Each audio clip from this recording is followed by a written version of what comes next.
আসসালামু আলাইকুম everyone, welcome back to my page. আমি আবারও চলে এসেছি নতুন একটি ভিডিও নিয়ে। তো আমি এখানে বানাবো তালের বড়া। তার জন্য এখানে নিয়ে নিয়েছি তালের গুঁড়া, চাউলের গুঁড়া, ময়দা এবং নিয়ে নিয়েছি চিনি। তো এখন আমি তালের গুঁড়ার ভিতরে এক এক করে সব উপকরণ মিশিয়ে নিব। ফার্স্টে দিয়ে দিচ্ছি চালের গুঁড়া 1.5 কাপ পরিমাণে, আর দিয়ে দিয়েছি ময়দা 1/2 কাপ পরিমাণে এবং লাস্টে দিয়ে দিয়েছি চিনি 1 কাপ পরিমাণে। তো চিনিটা যে যার স্বাদ মতো দিতে পারেন, এখানে আমি 1 কাপ পরিমাণে দিয়েছি। তো এটা খুব ভালোভাবে মিশিয়ে নিতে হবে যাতে ভিতরে গোটা গোটা না থেকে যায়।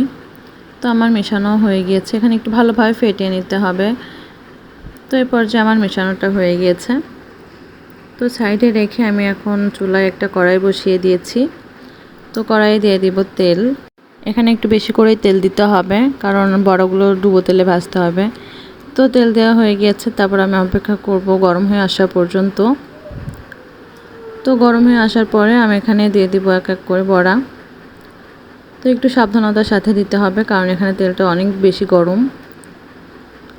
তো এভাবে সবগুলো আমি এক এক করে দিয়ে নিচ্ছি।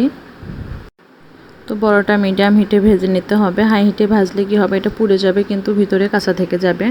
তো তার জন্য আমি মিডিয়াম হিটে ভেজে নিয়েছি। তো আমি এখানে একটু ছোট ছোট করে দিয়ে দিয়েছি। তো আমার এখানে দেখতেই পাচ্ছেন বড়াগুলো কি সুন্দর ফুলে উঠেছে। তো তারপর আবার একটু নাড়াচাড়া করে দিচ্ছিলাম যাতে এই পিঠ ও পিঠ খুব ভালোভাবে ভাজা হয়ে যায়। তো আমি এখানে ব্রাউন কালার করে ভেজে নিয়েছি। এখানে আমার ভাজাটা প্রায় হয়ে গিয়েছে। এখন একটা চাটনির সাহায্যে আমি এটা উঠিয়ে নিব। দেখতেই পাচ্ছেন দেখতে কতটা লোভনীয় এবং খেতেও মজা। মাশাআল্লাহ, আমার ছেলেটা তো অনেক পছন্দ করে, বিশেষ করে আমি আমার ছেলের জন্য এটা তৈরি করে থাকি। তো ভিডিওটা কেমন লাগছে অবশ্যই কমেন্টে জানাবেন। অবশ্যই লাইক, কমেন্ট, শেয়ার করতে ভুলবেন না। সবাই ভালো থাকবেন, সুস্থ থাকবেন। আল্লাহ হাফেজ।